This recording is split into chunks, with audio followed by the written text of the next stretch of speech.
Hello students. आपका पुनः जो है एक नए वीडियो में स्वागत है। और इस वीडियो में जो है हम 25 क्वेश्चंस जो हैं उसी की जो है कंटिन्यूअस में कर रहे हैं। जो हमारा पार्ट एक था, पार्ट वन था, यहाँ ये पार्ट टू स्टार्ट होगा और यहाँ से हम लोग 25 क्वेश्चंस से 50 क्वेश्चंस तक देखेंगे। और जो भी क्वेश्चंस होंगे वो मॉडर्न फिजिक्स के ही होंगे, जिसमें जो है आपका photo electric effect, Compton effect, black body radiation भी आ सकता है। तो कुछ क्वेश्चंस हैं। और अभी जो मेरे पास क्वेश्चन पेपर एक्चुअली है वो है महात्मा ज्योतिबा फुले बालिका यूनिवर्सिटी का। ये आपका फोर्थ सेमेस्टर का पेपर है बीएससी का। और इसमें बहुत सारे क्वेश्चन ऐसे भी हैं जो अभी अपने हायर का जो एग्जामिनेशन होने वाला है नेक्स्ट मंथ 17 अप्रैल को। तो कहीं ना कहीं क्वेश्चंस यहाँ से भी पूछे जा सकते हैं या यहाँ से भी क्वेश्चंस कुछ होंगे, पक्का है, क्योंकि टॉपिक एक ही रहेगा। सो हम लोग सॉल्व करते हैं क्वेश्चंस और देखते हैं कि क्वेश्चंस किस तरीके से पूछे जाते हैं और किस तरीके से जो है क्वेश्चंस हैं। तो अभी जो है क्वेश्चंस आपको जो है आपको अपियर होंगे हमारे लेफ्ट हैंड साइड में, आपको देखेंगे। और मैं यहाँ पे आपको जस्ट करेक्ट ऑप्शंस बताऊंगा और थोड़ा बहुत एक्सप्लेनेशन होगा। I will explain. तो स्टार्ट करते हैं क्वेश्चन नंबर 26 से। क्वेश्चन नंबर 26 ये है कि रिटार्डिंग पोटेंशियल और stopping potential for fast moving electron, photo electron is independent as. जिस तरीके से एक फोटो इलेक्ट्रिक इफेक्ट हम लोग पता है एक्सपेरिमेंट है हमारा, राइट। तो जिसको हिंदी में बोलते हैं ना, प्रकाश वैद्युत प्रभाव। तो 3 साइंटिस्ट थे, फिजिसिस्ट थे, जिनका कनेक्शन इस एक्सपेरिमेंट से था। अगर मैं पहली बात करूं, वो जिन्होंने जो फर्स्ट ऑब्जर्व किया था, राइट, जो फोटो इलेक्ट्रिक इफेक्ट, वो हेनरिच रुडोल्फ हर्ट्ज थे। और जो सेकंड थे वो कहीं ना कहीं एक कनेक्शन आता है फिलिप लिनार्ड का, राइट। और जो उसके बाद जो है कंप्रेहेंसिव एक्सप्लेनेशन दिया गया वो सर अल्बर्ट आइंस्टाइन के द्वारा दिया गया था 1905 में। और फिर इसी के आधार पे उनको जो है नोबेल प्राइज मिला था 1921 में। तो अब मैं एक फिगर जस्ट बनाता हूँ, आप लोग समझा रहा हूँ कि किस तरीके से वो एक्सप्लेनेशन था इस क्वेश्चन का। कि हमारे पास एक इवेक्यूएटेड जो है एक ट्यूब होता है, राइट, इस तरीके से। हम्म, ये हो गया आपका वोल्टेज मेजरमेंट, राइट। यहाँ पे हम लोग नॉर्मली रियोस्टेट यूज कर लेते हैं, राइट। ये हो गया। और यहाँ पे एमीटर लगा देते हैं, ठीक है। और इस तरीके से कंप्लीट हो गया। तो यहाँ पे क्या है कि जो भी इनकमिंग रेडिएशंस आते हैं इस तरीके से, एच न्यू इलेक्ट्रोमैग्नेटिक रेडिएशन कह सकते हैं, राइट। और यहाँ पे ये कलेक्टर प्लेट हो गया हमारा, और ये माइनस हो गया, ठीक है। तो यहाँ पे ये जैसे ही लाइट इंसिडेंट होती है, हमारे photo electrons will emit from the metallic surface, right. अब इंपॉर्टेंट चीज इसमें यह है कि जो भी यहाँ पे जैसे कुछ ऑप्शंस दिए गए हैं, पहला option frequency of incident photon पे, the intensity of the incident photon, C option है the wavelength of incident photon, and D option है more than one of the above.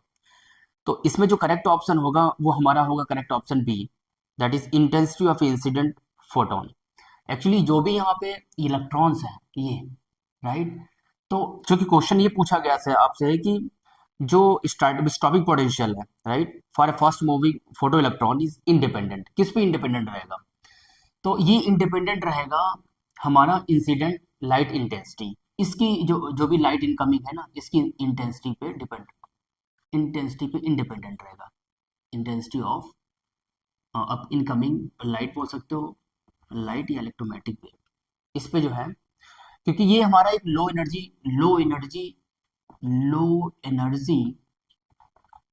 Energy जो है low energy photon incident on metallic surface, okay. और इसमें कई सारी चीजें हैं कि इसकी जो काइनेटिक एनर्जी फोटो इलेक्ट्रॉन्स की है ये डिपेंड करेगा फ्रीक्वेंसी ऑफ फोटोन, इस पे डिपेंड करेगा। तो इसका करेक्ट ऑप्शन इस तरीके से हो जाएगा बी, राइट। अब चलते हैं क्वेश्चन नंबर 27 पे।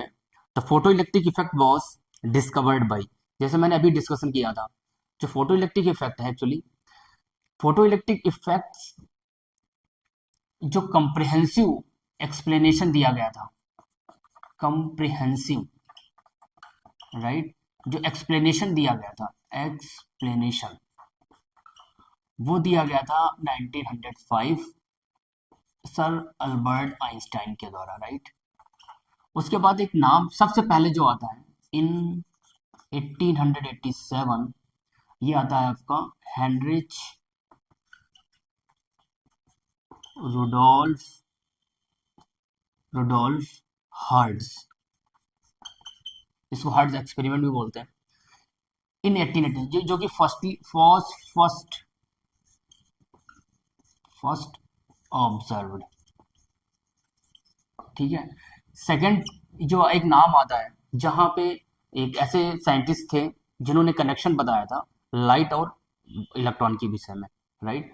तो उनका जो नाम था लिनॉर्ड फिलिप, या फिलिप लिनॉर्ड, फिलिप फिलिप लिनॉर्ड, और ये बात है 1902, ठीक है। उसके बाद 1905 में आते हैं। तो सबसे पहले जो है हमारा हेनरिच रुडोल्फ हर्ट्ज का ने ऑब्जर्व किया था फर्स्ट। तो इससे जो करेक्ट ऑप्शन हो जाएगा वो बी हो जाएगा, 27 का बी। अब हम आते हैं what is a Compton shift. देखो कॉम्पटन शिफ्ट भी एक हमारे मॉडर्न फिजिक्स का इंपॉर्टेंट टॉपिक है, और जिस तरीके से फोटो इलेक्ट्रिक इफेक्ट में जो है लो एनर्जी फोटोन की जरूरत पड़ती है, इसमें जो फोटोन की जरूरत पड़ेगी वो हाई एनर्जी फोटोन होता है, हाई एनर्जी फोटोन की जरूरत पड़ती है इसमें।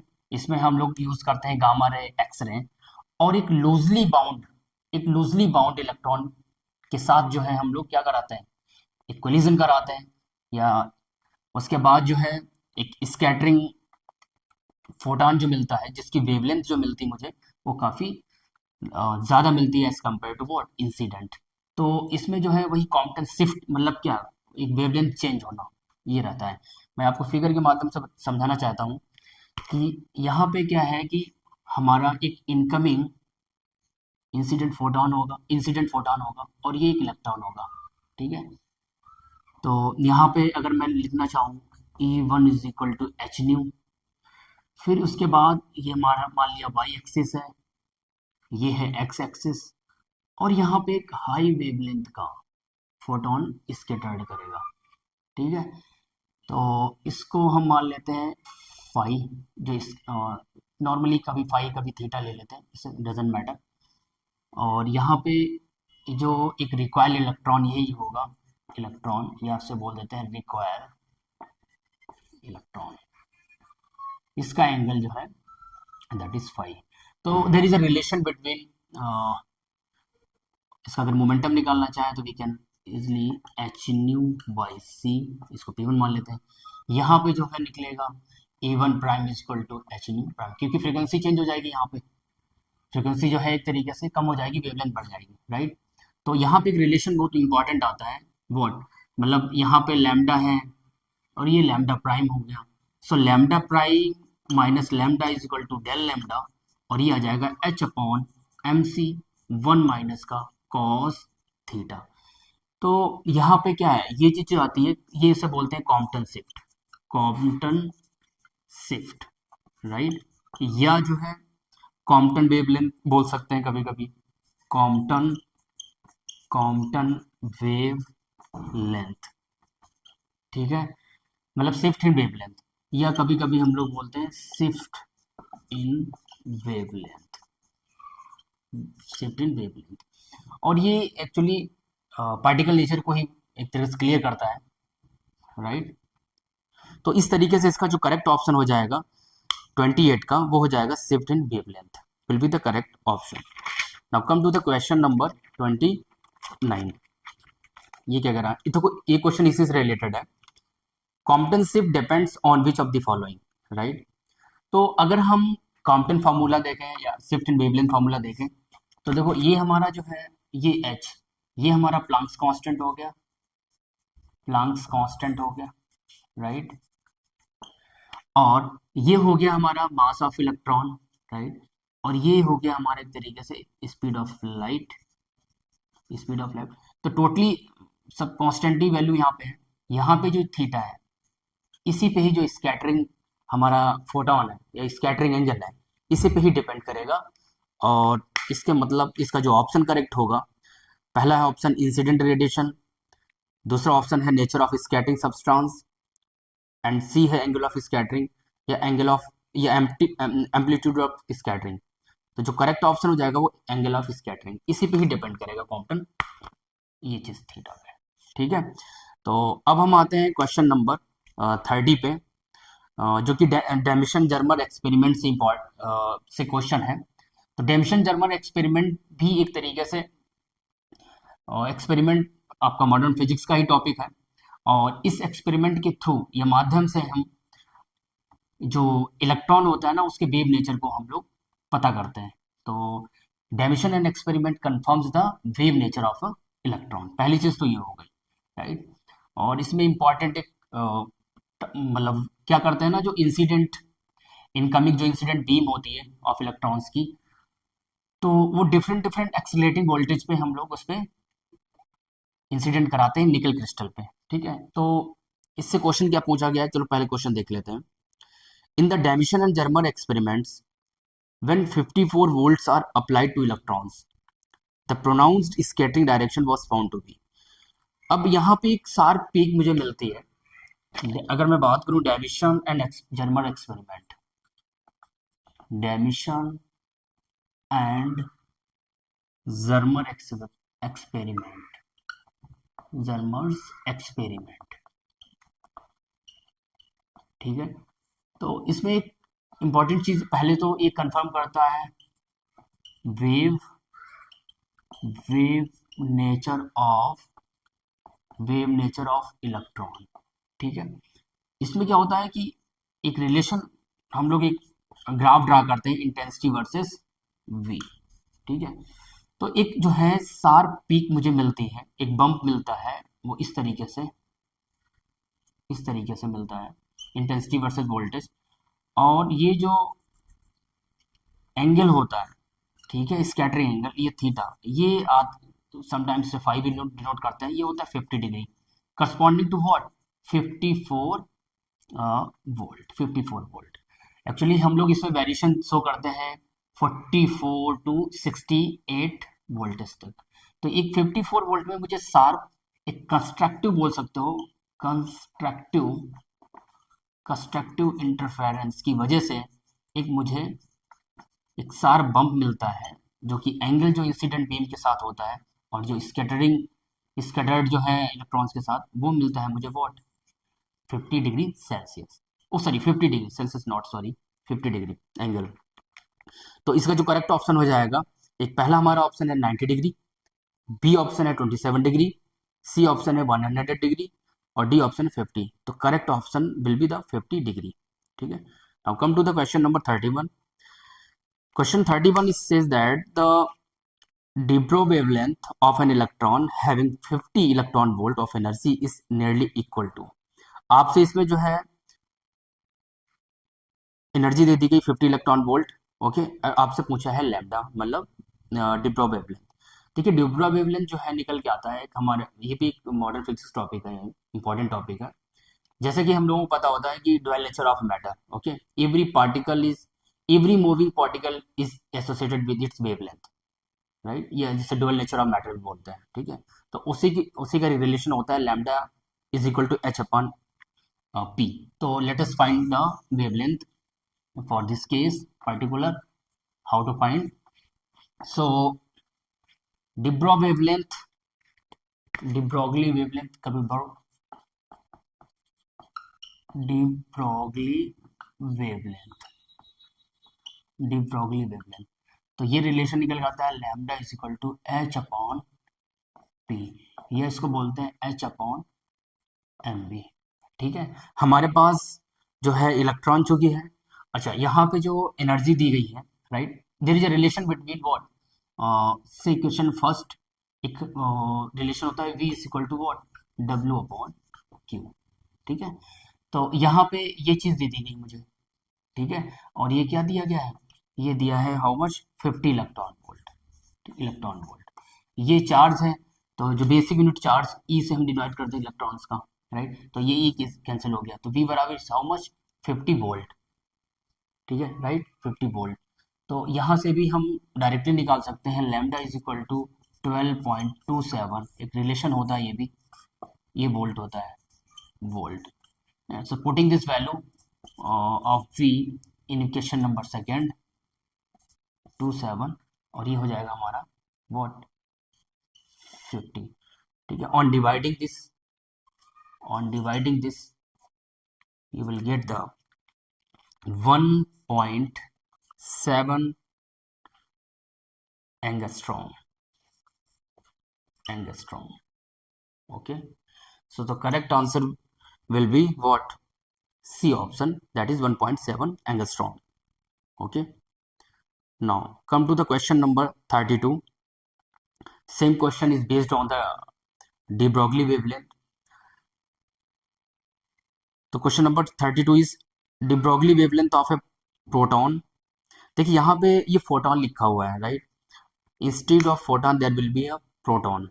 ओके, तभी आंसर इसका जो है, जो ऑप्शंस दिए गए तभी सही आएगा, अदरवाइज नहीं आएगा। So the de Broglie wavelength of a proton and alpha particle are equal. Okay, the ratio of their velocities, आपका वेलोसिटीज का रेशियो पूछा गया इन सब का। So let us find, simple question है, इसको हम लोग करते हैं। फार्मूला यही लगेगा, lambda equal to h upon p. Okay, so firstly we write the formula, that is H is equal to H upon P, या we can write the MP। so मान लेते हैं यहाँ पे जो proton, lambda P stands for wavelength for proton, and lambda alpha जो है stands for what, wavelength corresponding to alpha particle, and it will be what, ये mass of proton आप लिख लो, velocity proton, और यहाँ पे mass of alpha and velocity of alpha। Since in equation there is a given alpha p is equal to lambda p is equal to lambda alpha, wavelengths of proton and alpha is equal, so we can H upon mp vp is equal to H upon m alpha and v alpha, right। HS cancel हो जाएगा, और we want actually the ratio is what, vp upon v alpha। so इसको इधर भेजेंगे और ये आ जाएगा what, m alpha upon mp। now you know that and we know that कि जो मास ऑफ अल्फा होता है वो 4 टाइम्स ऑफ ए प्रोटॉन होता है, राइट। तो यहाँ पे हम लिख सकते हैं 4 times of a mass of proton upon mass of proton. So ये कैंसिल हो जाएगा and we get the 4:1 ratio. So the correct option of this equation will be A, 4:1। Now अब आते हैं क्वेश्चन नंबर हम लोग 33 पे, राइट। ये भी जो है इसी से ही आधारित है, de Broglie वेवलेंथ जो क्वेश्चन नंबर पूछा गया है। An electron in a TV tube has a speed of 6 into 10 to the power 7 meter per second. What is the de Broglie wavelength associated with the electron? मास दिया गया है 9.1 10 to the power minus 31 kg, ये electron का मास होता है। अब इसका हम आंसर फाइंड आउट करते हैं, what will be the correct option. So अभी लगातार 3 क्वेश्चन जो है हमारे de Broglie wavelength से ही पूछे गए, और काफ़ी इंपॉर्टेंट टॉपिक है एक्चुअली, चाहे ये डेविशन एक्सपेरिमेंट से हो, चाहे ये de Broglie वेवलेंथ हो, चाहे कॉम्पटन शिफ्ट हो, चाहे आपका photo electric effect, these all topics are important for competition purpose. Okay, so हमारे पास we use the formula same, lambda is equal to h upon m v. क्योंकि यहाँ पे वेलोसिटी दे दी गई इलेक्ट्रॉन की, वेलोसिटी क्या है पहले तो हम वैल्यू पुट कर लेते हैं, 6.626 इंटू 10 की पावर माइनस 34 जूल सेकेंड होता है, प्लैंक्स कांस्टेंट की value upon mass of electron is given 9.11 into 10 की power minus 31 kg, and the velocity v is given, that is 6 into 10 की power 7। अब हम लोग यहाँ पे डिवाइड करेंगे, अगर मैं पावर को सॉल्व करूँ so it will be firstly 6.626, now multiply 6 to 1, 6 9 54, okay. now this one, and यहाँ सॉल्व करेंगे कितना हो जाएगा 10 की पावर माइनस 34, और यहाँ करेंगे तो कितना हो जाएगा हमारा, that will be the 24 will go above plus 24, okay. So you will get 6.626 54.6.60 into 10 की power, you will get -10, right? You will get the angstrom. इसको जब आप डिवाइड करोगे, so you will get the answer 0.121 angstrom. Okay, so the option will be correct, that is B. Okay, सीधा formula base पे था, आपको value put करनी है और you will get the answer. Now come to the question number 34. ये भी जो है डी ब्रॉगली वेवलेंथ पे ही है. If an electron and a proton have the same de Broglie wavelength, then the kinetic energy of electron is. आपसे kinetic energy पूछी गई है और बताया गया है, पूछ और दिया गया है कि इनकी जो वेवलेंथ है वो सेम है. ठीक है, अब काइनेटिक, चलो देखते हैं इस वक्त कैसे सॉल्व करते हैं. आपसे ये पूछा गया है कि जैसे पहला ऑप्शन दिया, क्या दिया गया है कि जो काइनेटिक एनर्जी होगी इलेक्ट्रॉन की वो जीरो होगी, या less than that of the proton होगी, more than that of proton होगा, या equal to that of proton होगा. सो अगर हम मोटा मोटा आइडिया निकालें तो कि मास ऑफ इलेक्ट्रॉन तो लाइट होता है as compare to proton, proton भारी होता है. तो एक तो इससे क्लियर हो रहा है कि जो भी काइनेटिक एनर्जी होगी वो इलेक्ट्रॉन की ज़्यादा होगी एज कम्पेयर टू प्रोटॉन. हम लोग इस क्वेश्चन के माध्यम से देखते हैं क्या, मतलब किस तरीके से जो है करेक्ट आंसर होगा. तो अब यहाँ पे देखिए, जो लैम्डा है इलेक्ट्रॉन का, ये यहाँ दे दिया है कि बराबर है, क्लियरली मेंशन है यहाँ पे. If an electron and proton have the same de Broglie wavelength, right, then kinetic energy of electron. तो हमें ये, अगर ये बराबर है तो ये भी मुझे पता है, एच अपॉन पी. मान लेते हैं ये मोमेंटम प्रोटॉन का है और ये है इलेक्ट्रॉन का हो गया, और ये हो गया मोमेंटम प्रोटॉन का हो गया. ओके, एक रिलेशन में पता है कि what, E is equal to kinetic energy of electron half m v square. Okay, so अगर m से डिवाइड करते हैं और m से मल्टीप्लाई करते हैं तो ऊपर आएगा m square v square upon का 2m. इसको हम ऊपर लिख सकते हैं mass into velocity, p square by 2m, right. E आ गया, तो यहाँ से P square is what 2m, या p बराबर कैसे लिख सकते हो 2me. p बराबर क्या under root 2me. So instead of p we will put 2me under root 2me. तो बोथ साइड अगर करेंगे तो ये कैंसिल हो गया. सो ये इसको कैसे लिखेंगे, ये आ जाएगा हमारा 2 mass of electron and what kinetic energy of electron is equal to 1 upon 2 mass of proton. Okay, और यहाँ पे हो जाएगा मास ऑफ, और सॉरी एनर्जी ऑफ प्रोटॉन. अब important thing is that ratio पूछा गया, काइनेटिक एनर्जी ऑफ इलेक्ट्रॉन इसका पूछा गया. बहुत साइड स्क्वायरिंग कर लेंगे, इधर इसको कर लेंगे, तो स्क्वायरिंग करने के बाद सो ये आपका 2 कैंसिल हो जाएगा, राइट. तो E ये आ जाएगा E P kinetic energy of proton, okay, और मास ऑफ प्रोटॉन और मास ऑफ इलेक्ट्रॉन. ठीक है, ये एक रिलेशन निकलेगा.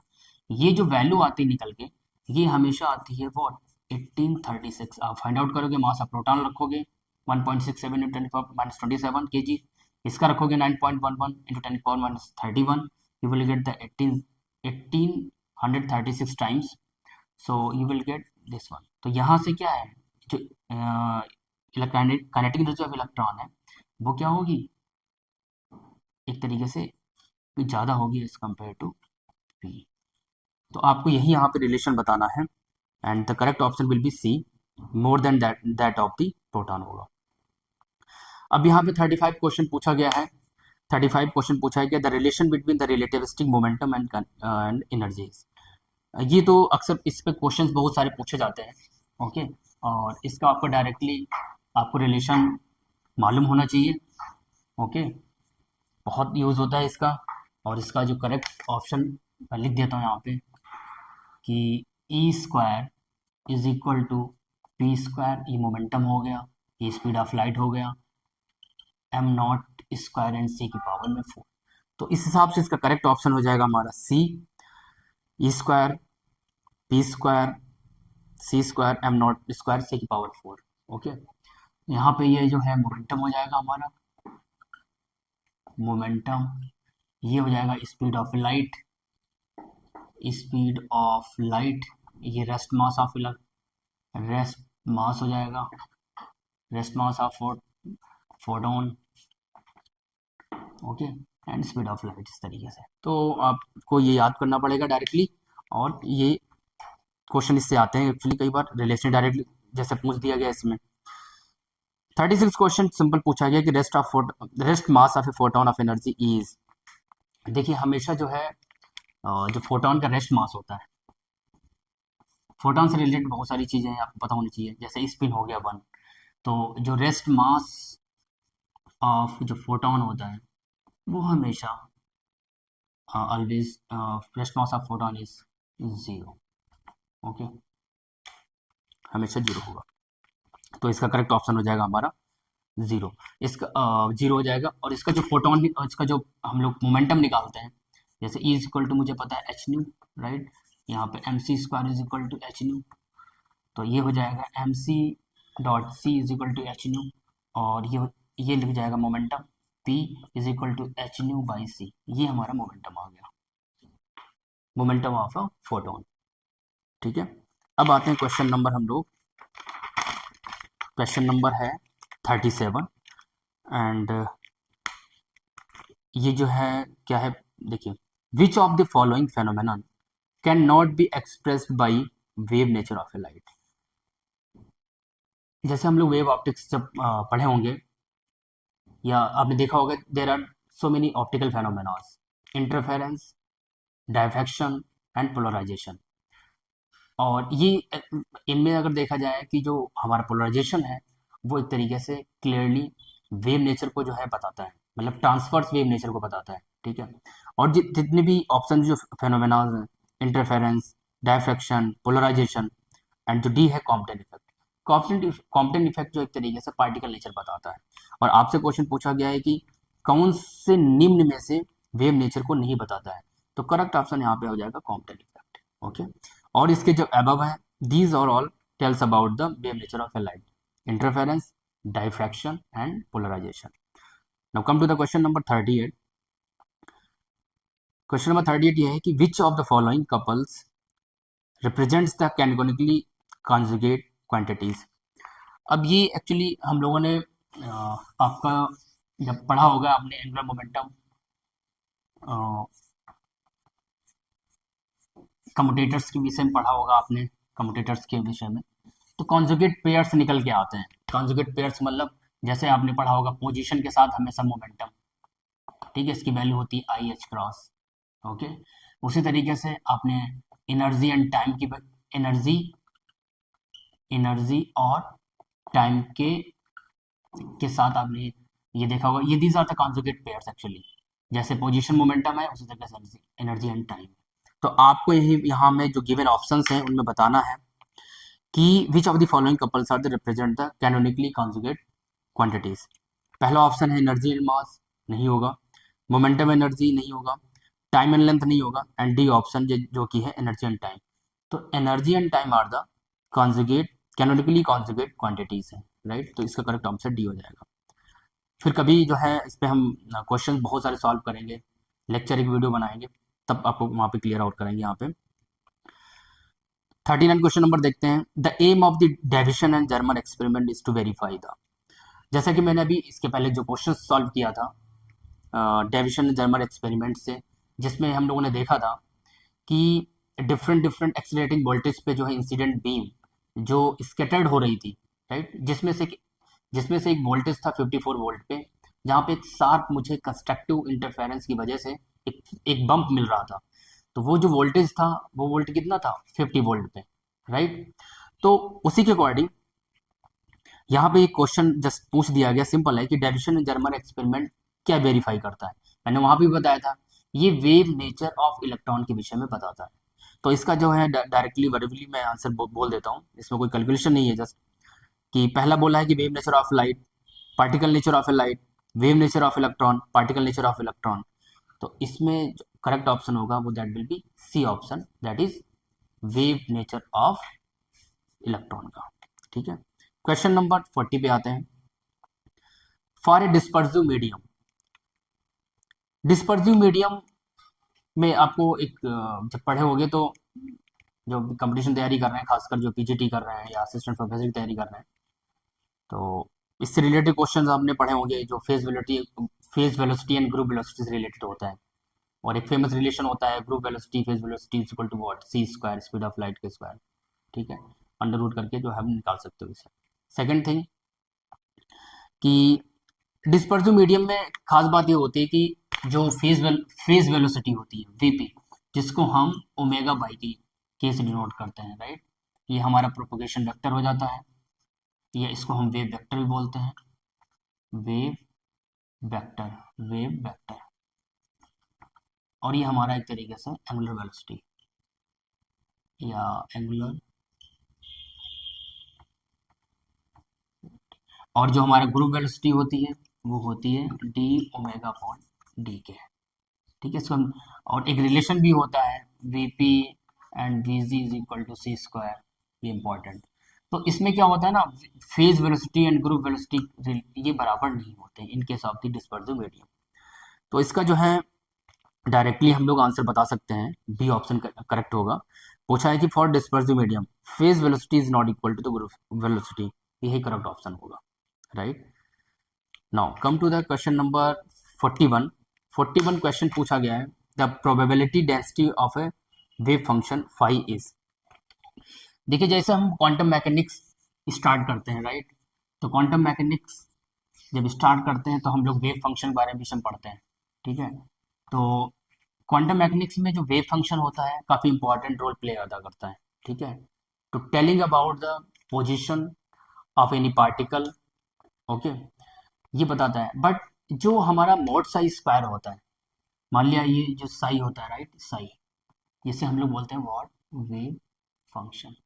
वैसे तो एक सिंगल सिग्निफिकेंस नहीं है इसका, ये फंक्शन हो सकता है एक्स और टी का, कि एक टाइम पे इसकी पोजीशन क्या होगी किसी पार्टिकल की, राइट।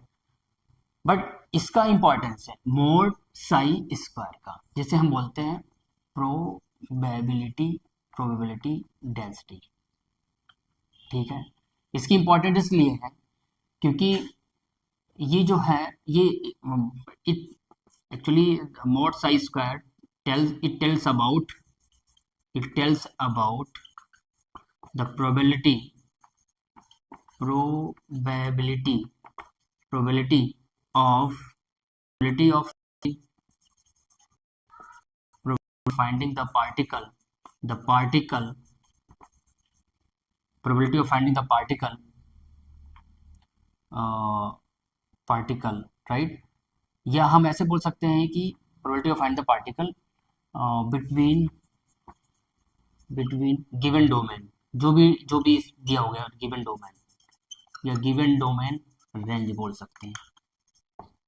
ठीक है, तो इसका इंपॉर्टेंट बहुत है मॉड साइज स्क्वायर का। ठीक है, प्रोबेबिलिटी डेंसिटी इसी से डिनोट करते हैं। और यहाँ पे जो स्क्वायर का मतलब होता है कि जो स्क्वायर इसीलिए लेते हैं कि जो प्रोबेबिलिटी होती है ये हमेशा नॉन नेगेटिव होगी, राइट, नॉन नॉन नेगेटिव होगी। ठीक है, प्रोबेबिलिटी हमेशा पॉजिटिव होती है। तो ये स्क्वायर ऑफ जो है हम लोग साई स्क्वायर करते हैं। यहाँ पे चूंकि फाई लिया गया है, कोई दिक्कत ना, ज़्यादातर बुक्स में जो है हम लोग साई यूज़ करते हैं, उससे कोई फर्क नहीं पड़ता है, राइट। अब आते हैं 42 क्वेश्चन पे। फिर यहाँ पे कॉम्पटेंट इफेक्ट का क्वेश्चन पूछ दिया गया है। In Compton effect the electron that take part is. देखिए, यहाँ पे जो मैंने बोला ना कॉम्पटेंट इफेक्ट में, कि जो इलेक्ट्रॉन होता है या तो फ्री हो या लूजली बाउंड इलेक्ट्रॉन, राइट, ये इसकी कैरेक्टरिस्टिक होती है इलेक्ट्रॉन के विषय में। तो यहाँ पे जो करेक्ट ऑप्शन हो जाएगा, जैसे लिखा है पहला ऑप्शन फ्री, बी बाउंड, सी दिया है मे बी फ्री और बाउंड, डी है emitted from the nuclear by the DK of the neutron. तो इसका जो करेक्ट ऑप्शन हो जाएगा पहला, दैट इज ए हो जाएगा, कि इलेक्ट्रॉन शुड बी फ्री या लूजली बाउंड, या लूजली बाउंड होना चाहिए। ठीक है, ये इंपॉर्टेंट है in order to perform the Compton effect experiment. Okay, now come to the question number 43. 43 question क्या है, लेट अस सी। आपसे यहाँ पे सिंपल पूछ दिया गया है कि the lowest quantized energy of A particle और मास m in a one dimensional box of A length l is given by. ये वन डायमेंशनल प्रॉब्लम है हमारी क्वांटम मैकेनिक्स की, और बहुत सारी चीज़ें इससे रिलेटेड हैं।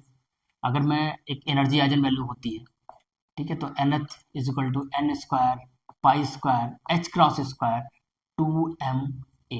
यहाँ पे समथिंग कभी कभी एल लिखा होता है, ये जो डायमेंशन होती है हमारी 0 से a, कभी एल ले लेते हैं, तो मान लेते हैं यहाँ पे एल ही, कोई दिक्कत नहीं है इससे, एल ले लेते हैं। क्वेश्चन में दिया है एल, कोई दिक्कत नहीं, एल है। सो ये वन डायमेंशनल बॉक्स है, ओके।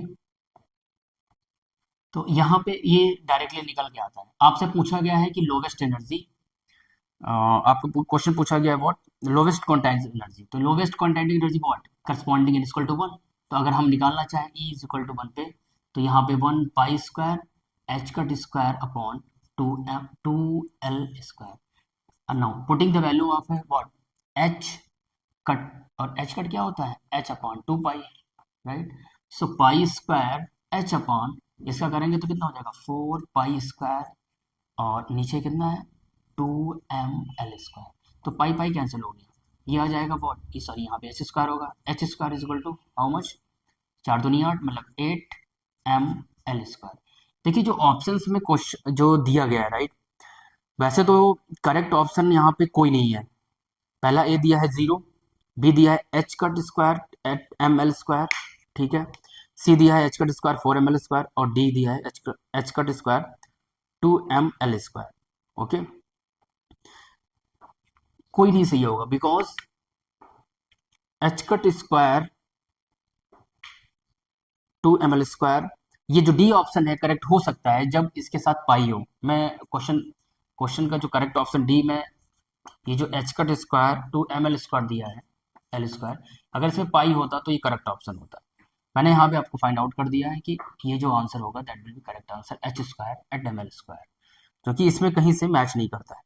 या तो अगर इसका बी ऑप्शन देखा जाए, यहाँ पे जो एच कट लिखा है आपके बी ऑप्शन में, ठीक है, आप लोग देख लीजिएगा आपसे एच कट स्क्वायर, यहाँ पे एच कट नहीं होना चाहिए फिर,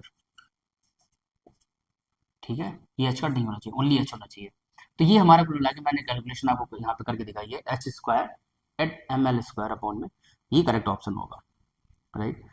सो now question come to the question number 44, for a non dispersive medium relation between group velocity and wave velocity।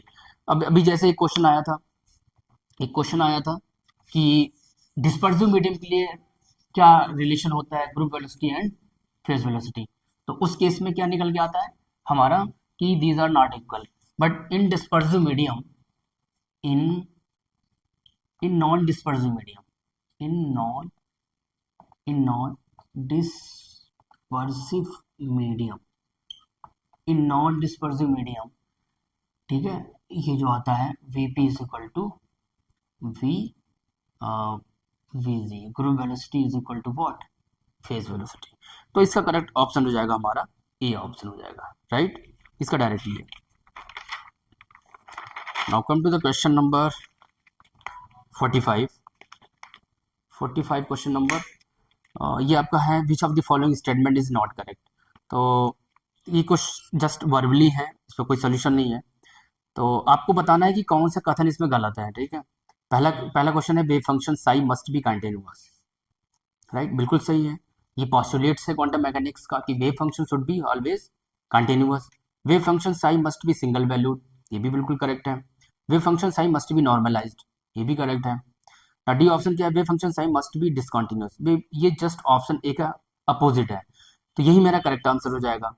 जो क्वेश्चन पूछा है नॉट करेक्ट, यही कथन जो है गलत है, that is D option, wave function psi must be discontinuous.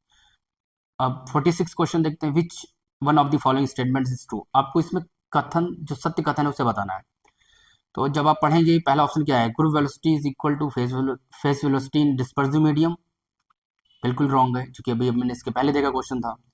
Group velocity and phase velocity are always independent to each other, बिल्कुल नहीं।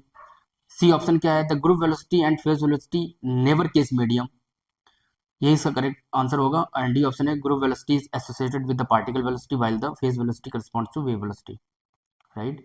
Group velocity is particle velocity never, group velocity जो है हमेशा एक वेव से रिलेटेड है, ठीक है, उससे रिलेटेड होता है। Particle velocity is related with the what phase velocity होगा, तो इसमें करेक्ट ऑप्शन हो जाएगा सी हमारा। 47 क्वेश्चन नंबर क्या है, अब wave function for a particle must be normalizable because, क्यों होना चाहिए वेव फंक्शन नॉर्मलाइजेबल? पहला ऑप्शन है कि the particle charge must be conserve, बिल्कुल नहीं। The particles momentum must be conserve, इससे कोई रिलेटेड नहीं है। सी ऑप्शन है the particle's angular momentum must be conserve, not. D option particle must be somewhere. Normalizable का यही मतलब है कि कहीं ना कहीं ये प्रोबेबिलिटी डेंसिटी से ही रिलेटेड है, ठीक है। तो पार्टिकल मस्ट बी समवेयर, इसे ये पार्टिकल का एग्जिस्टेंस बताता है एक्चुअली नॉर्मलाइजेबल, ओके।